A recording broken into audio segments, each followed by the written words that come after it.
উপজেলা নির্বাচন শান্তিপূর্ণ হয়েছে, ভোটার উপস্থিতি সন্তোষজনক বলছেন ওবায়দুল কাদের। এদিকে ফের ডোনাল্ড লু কেন বাংলাদেশে আসছেন, কারণ জানালেন পররাষ্ট্র সচিব। জানাবো উপজেলা আরো বিভক্ত হলো আওয়ামী লীগ। 2041 সালের মধ্যে স্মার্ট বাংলাদেশে করতে সহযোগিতা করবে ইইউ।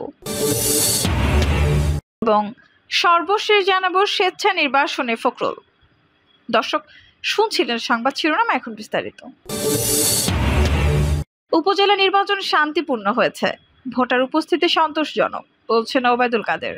আওয়ামী লীগের সাধারণ সম্পাদক এবং সড়ক পরিবহন সেতুমন্ত্রী ওবায়দুল কাদের বলেছেন, প্রথম ধাপের উপজেলা নির্বাচন শান্তিপূর্ণভাবে সম্পন্ন হয়েছে, এতে ভোটার উপস্থিতি ছিল সন্তোষজনক। ওবায়দুল কাদের বলেন, উপজেলা নির্বাচন নিয়ে নিন্দুকরা বিশেষ করে বিরোধী দল যে বক্তব্য রেখেছে তা হাস্যকর বলে প্রমাণিত হয়েছে। অনেকের আশঙ্কা ছিল প্রথম ধাপের 139টি উপজেলা নির্বাচন খুনোখুনি, মারামারি ও রক্তারক্ত অবস্থায় সমাপ্ত হবে। এই নির্বাচনের প্রথম পর্যায়ে কোথাও ক্যাজুয়ালিটি নেই, প্রাণহানির ঘটনাও নেই। কিছু জায়গায় বিচ্ছিন্ন ঘটনা ঘটেছে, কিছু আহত হয়েছেন, কিন্তু প্রাণহানির ঘটনা নেই। নির্বাচন কমিশন বলেছে 30 থেকে 40% ভোটার উপস্থিতি হয়েছে। এই পরিস্থিতিতে আমি মনে করি ভোটার উপস্থিতি সন্তোষজনক। তিনি বলেন, এই নির্বাচনে আওয়ামী লীগের প্রার্থীরাই বেশি জিতেছেন, অন্য দলের হিসাবটা পরে দিতে পারবো। আমরা মনে করি ভোটার টার্ন আউট সন্তোষজনক, প্রাণহানি নেই। নির্বাচনে এটাকে শান্তিপূর্ণ বলতে হবে। নির্বাচন কমিশন ও প্রশাসন খুবই দৃঢ় অবস্থান নিয়েছে। আওয়ামী লীগের নেতাকর্মীরাও যথাযথ দায়িত্ব পালন করেছেন, যে কারণে প্রথম ধাপে শান্তিপূর্ণ নির্বাচন সম্পন্ন হয়েছে। উপজেলা নির্বাচনকে জনগণ বয়কট করেছে। বিএনপির এমন বক্তব্যের জবাবে আওয়ামী লীগ সাধারণ সম্পাদক বলেন, 30 থেকে 40% ভোটার যদি উপস্থিত হন, যেখানে বিএনপি ও তাদের সমমনা অন্য দল নেই, তারপরে এই প্রকৃতি পরিস্থিতিতে এই উপস্থিতি সন্তোষজনকই বলছি।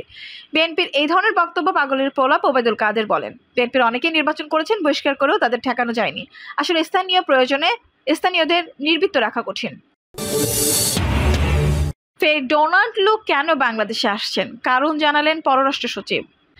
বাংলাদেশে আগামী সপ্তাহে সফরে আসছেন যুক্তরাষ্ট্রের দক্ষিণ ও মধ্য এশিয়া বিষয়ক সহকারী পররাষ্ট্রমন্ত্রী ডোনাল্ড লু।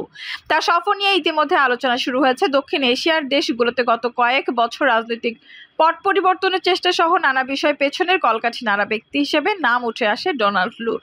গত বছর তার ঢাকা সফর ছিল আলোচনার শীর্ষে। তার এবং ঢাকার মার্কিন রাষ্ট্রদূতের নানা পদক্ষেপ ও দৌড়াদৌড়ি ছিল চোখে পড়ার মতো।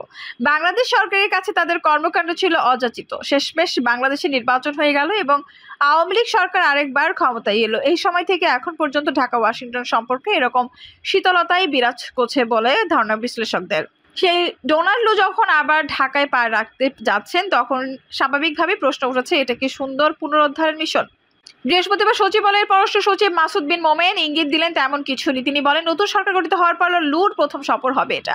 তার আশার সেটাই উদ্দেশ্য। নিশ্চয়ই নির্বাচনের আগে যে চিত্র ছিল, এখনকার চিত্র সম্পূর্ণ ভিন্ন। নতুন সরকার গঠিত হয়েছে, স্থিতিশীল একটি সরকার। সরকার রেগুলার কর্মকাণ্ড এগিয়ে নিয়ে যাচ্ছে। আমরা বিভিন্ন দেশের সঙ্গে সম্পর্ক এগিয়ে নিয়ে যাচ্ছি। সুতরাং সব দেশে এখন আমাদের সঙ্গে এনগেজ হতে চাই লোর সফরে আলোচনার বিষয়ে পররাষ্ট্র সচিব বলেন, আমাদের সঙ্গে ওদের প্রচুর মেকানিজম আছে, ডায়লগ আছে, সেগুলো কিভাবে রিয়েক্ট করা যায়। ওদের আবার নির্বাচন আছে, কোনো মেকানিজমে আরও এগিয়ে নেওয়া যাবে, এ বিষয়ে আলোচনা হবে। তার মধ্যে অবশ্যই রোহিঙ্গা ইস্যুটা আলোচনায় থাকবে। পারস্পরিক সম্পর্কের সব উপাদান থাকবে। দক্ষিণ ও মধ্য এশিয়া বিষয়ক মার্কিন সহকারী পররাষ্ট্র মন্ত্রীর দায়িত্ব পাওয়ার পর 4 বার বাংলাদেশ সফর করেছেন লু। গত বছরের জুলাইতে তিনি সর্বশেষ বাংলাদেশ সফর করেন। তখন তিনি যুক্তরাষ্ট্রের বেসামরিক নিরাপত্তা, গণতন্ত্র ও মানবাধিকার বিষয়ক আন্ডার সেক্রেটারি আজরা জেয়ার সঙ্গে হয়ে ঢাকায় আসেন। সে সময় বাংলাদেশের নির্বাচন ইস্যুতে, বিশেষ করে নির্বাচনে বিএনপির অংশগ্রহণ নিয়ে তারা অনেক মেকানিজম করার চেষ্টা করেছেন বলে মনে করা হয়। উপজেলায় আরও বিভক্ত হলো আওয়ামী লীগ। প্রথম ধাপে উপজেলা নির্বাচনের ফলাফলে দেখা গেছে আওয়ামী লীগ বনাম আওয়ামী লীগের লড়াই হয়েছে। বিভিন্ন উপজেলাগুলোতে আওয়ামী লীগের মধ্যে লড়াই করে জিতেছে। এর ফলে উপজেলা নির্বাচনের ফলাফল যাই হোক না কেন, আওয়ামী লীগের মধ্যে বিভক্তি আরও তীব্র আকার ধারণ করলো বলে মনে করছেন রাজনৈতিক বিশ্লেষকরা। উপজেলা নির্বাচনের আত্মীয় স্বজনের কারণে স্থানীয় পর্যায়ে অনেক ত্যাগী পরীক্ষিত নেতা পরাজিত হয়েছেন। আবার অনেক জায়গায় ত্যাগী পরীক্ষিত নেতার বিজয়ী হয়েছেন, কিন্তু এই বিজয় বা পরাজয় আওয়ামী লীগের কোন্দল মেটাতে পারেনি। বরং অনেকেই মনে করেছেন এর ফলে আওয়ামী লীগের কোন্দল এবং বিভক্তি আরো বেড়ে যাবে। উপজেলা নির্বাচনের সবচেয়ে বড় চমক ছিল নোয়াখালীর সুবর্ণচর। সেখানে আওয়ামী লীগের পরীক্ষিত এবং জেলা আওয়ামী লীগের সভাপতি সেলিম পরাজিত হয়েছেন একরামুল করিম চৌধুরী পুত্র সবার চৌধুরী কাছে। এটি তৃণমূলের মধ্যে একটা বড় ধরনের নাড়া দিয়েছে। এছাড়াও বিভিন্ন স্থানে দেখা গেছে যে আওয়ামী লীগের মন্ত্রী এবং এমপিদের সমর্থিত প্রার্থীরা পরাজিত হয়েছেন। উপজেলা নির্বাচনগুলোর মধ্যে যেখানে যেখানে মন্ত্রী এবং এমপিদের স্বজনেরা প্রতিদ্বন্দ্বিতা করেছেন সেখানে নির্বাচন হচ্ছে উত্তেজনাপূর্ণ, এবং এই উত্তেজনার কারণে স্থানীয় আওয়ামী লীগ পুরোপুরিভাবে ভেঙে পড়েছে। এমন একটা অবস্থা তৈরি হয়েছে যে আওয়ামী লীগের সঙ্গে আওয়ামী লীগের মুখ দেখা দেখে রীতিমতো বন্ধ হয়ে গেছে। এটি আওয়ামী লীগের জন্য ভবিষ্যতে বড় ধরনের সমস্যা তৈরি করবে বলে ধারণা করা হচ্ছে। আওয়ামী লীগের একজন প্রেসিডিয়াম সদস্য স্বীকার করেছেন যে উপজেলা নির্বাচনে প্রধানমন্ত্রী যে কৌশল গ্রহণ করেছিল সেই কৌশল যদি বাস্তবায়িত হতো তাহলে আওয়ামী লীগের বিভক্তি থাকতো না। এই সময় প্রধানমন্ত্রী চেয়েছিলেন মন্ত্রী এমপিরা নির্বাচন থেকে দূরে থাকবেন, তৃণমূলের নেতারা যে যার মতো করে নির্বাচন করবেন এবং শান্তিপূর্ণ নির্বাচনের মাধ্যমে জনগণ যাকে ভোট দিবে তিনি বিজয়ী হবেন। কিন্তু সমস্যা দেখা দেয় মন্ত্রী এমপিদের ভূমিকা। মন্ত্রী এমপিরা তাদের আত্মীয় স্বজন অথবা নিজস্ব লোকদেরকে জেতানোর জন্য শুরু থেকে নির্বাচনের প্রভাব বিস্তারে শুরু করেন। অনেক জায়গায় তারা এমন পরিস্থিতি তৈরি করেন যে আওয়ামী লীগের অন্য প্রার্থীরা নির্বাচনে প্রচারণার জন্য সুযোগ পাচ্ছিলেন না। কিন্তু শেষ পর্যন্ত এই সমস্ত উপজেলাগুলোতে আতঙ্ক ছড়িয়ে পড়ে এবং ভোটার উপস্থিতি কম হয়। তারপরে বড় কথা হলো এই ধরনের অবস্থান গ্রহণের ফলে আওয়ামী লীগের মধ্যে দুটি পক্ষ হয়ে গেছে এবং তারা একে অন্যের বিরুদ্ধে সরাসরি আক্রমণের ঘটনা ঘটিয়েছে। কোথাও কোথাও উপজেলা নির্বাচনের পর বেশ কয়েকটি জায়গায় সহিংসতার ঘটনাও খবর পাওয়া গেছে। এই বিভক্তি আওয়ামী লীগ কিভাবে মেটাবে সেটি হলো দেখার বিষয়। 2041 সালের মধ্যে স্মার্ট বাংলাদেশ গড়তে সহযোগিতা করবে ইইউ। 2041 সালের মধ্যে স্মার্ট বাংলাদেশ গড়তে বর্তমান সরকার যে পরিকল্পনা করেছে তা বাস্তবায়ন করতে সহযোগিতা করবে ইউরোপিয়ান ইউনিয়ন ইইউ। 27 দেশের জোটে বাংলাদেশের বাণিজ্য, জলবায়ু, ডিজিটাল অর্থনীতি, নবায়নযোগ্য জ্বালানি, অভিবাসন এবং রোহিঙ্গা সংকট ইস্যুতে সহযোগিতা করতে চায়। বাংলাদেশে নিযুক্ত ইইউ রাষ্ট্রদূত চার্লস ওয়াটলি বলেন, গত বছর আমরা সম্পর্কের 50 বছর উদযাপন করেছি। এই বছর আমাদের সম্পর্কের অনেক কর্মকাণ্ড হবে। আমাদের দুই পক্ষের সম্পর্কে এখন রাজনৈতিক পর্যায়ে উন্নতি হয়েছে। আমরা অংশীদারত্ব সহযোগিতা চুক্তি পিছিয়ে করতে সম্মান হয়েছি। রাষ্ট্রদূত বলেন, গত অক্টোবর ব্রাসেলসে প্রধানমন্ত্রী শেখ হাসিনা এই বিষয়ে তার সম্মতি প্রদান করেছেন। এই সময় ইইউ বাংলাদেশকে অনুদান সহ ঋণ দিয়েছে। আমরা আমাদের সম্পর্ককে আরো এগিয়ে নিতে চাই।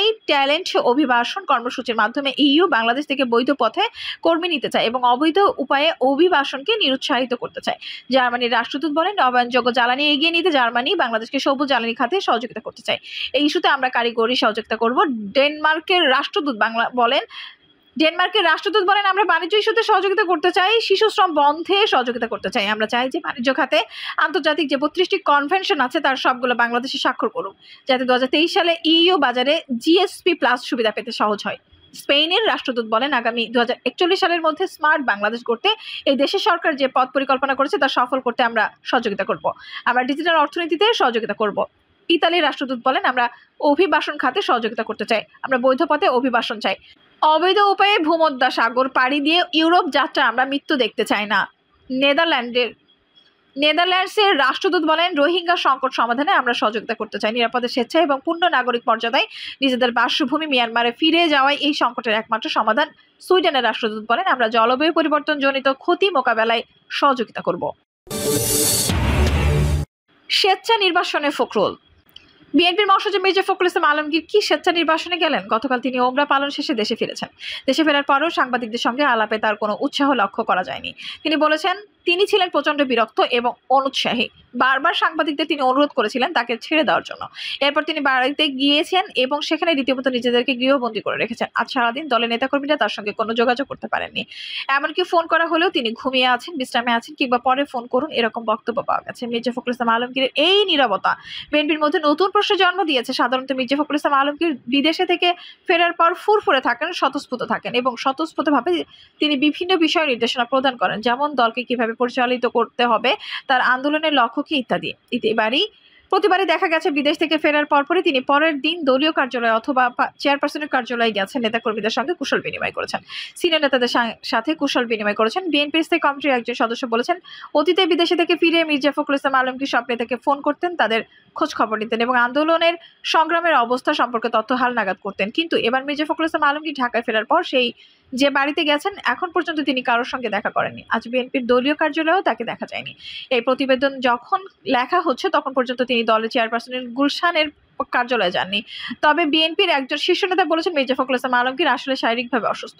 বিদেশে ভ্রমণের সময় তার একটা ধকল গেছে, বিশেষ করে ওমরা পালনের সময় বেশ কিছু শারীরিক কাজ করতে হয়। এ কারণে তিনি একটু অসুস্থ বোধ করছেন। 2-1 দিনের মধ্যে তিনি আবার স্বরূপে ফিরবেন এবং রাজনীতির মাঠে তাকে দেখা যাবে। তবে বিএনপি নেতারা এমনটি মনে করছেন না। এর আগে মির্জা ফখরুল ইসলাম আলমগীর যখন সিঙ্গাপুর থেকে ফিরলেন তখনও তিনি নীরব ছিলেন এবং যে কয়দিন তিনি দেশে ছিলেন সে কয়দিন তিনি রুটিন 2-1 কাজ ছাড়া কোনো কাজ তাকে খুব একটা উৎসাহী এবং আগ্রহী দেখা যায়নি। বিএনপি ঢাকা মহানগরের একজন নেতা বলেছেন, আগের মির্জা ফখরুল ইসলাম আলমগীর যেন মরে গেছেন। এখন মির্জা ফখরুল ইসলাম আলমগীরকে আগের মতো স্বপ্রতিভা উদ্যমী দেখা যাচ্ছে না। সপ্রতিভ উদ্যমী দেখা যায় না, যার মধ্যে উৎসাহ উদ্দীপনা একেবারেই নেই। উল্লেখ্য 7 জানুয়ারি নির্বাচনের সময় কারাগারে ছিলেন মির্জা ফখরুল ইসলাম আলমগীর। কারাগার থেকে মুক্ত হওয়ার পরপরই মির্জা ফখরুল ইসলাম আলমগীর খালেদা জিয়া এবং তারেক জিয়ার কাছে দলের মহাসচিব পদ ছাড়ার জন্য অনুরোধ করেন এবং শারীরিক অসুস্থতার জন্য তিনি এখন আর দায়িত্ব পালন করতে চান না এমন বক্তব্য দেন। কিন্তু এই বক্তব্য আমলে নেননি তারেক জিয়া। আর এই কারণে নিজেকে সবকিছু থেকে গুটিয়ে নিয়েছেন এবং আস্তে আস্তে দলে নিজেকে অপ্রয়োজনীয় প্রমাণের জন্য তিনি যেন চেষ্টা করে চলেছেন। দর্শক, এই ছিল এখনকার সর্বশেষ সংবাদ। নিউজটি ভালো লাগলে অবশ্যই একটা লাইক দিন, কমেন্টে আপনার মূল্যবান মতামত জানান। সবসময় আমাদের পাশে থাকতে সাবস্ক্রাইব করে বেল বাটনটি অন করে রাখুন। ধন্যবাদ।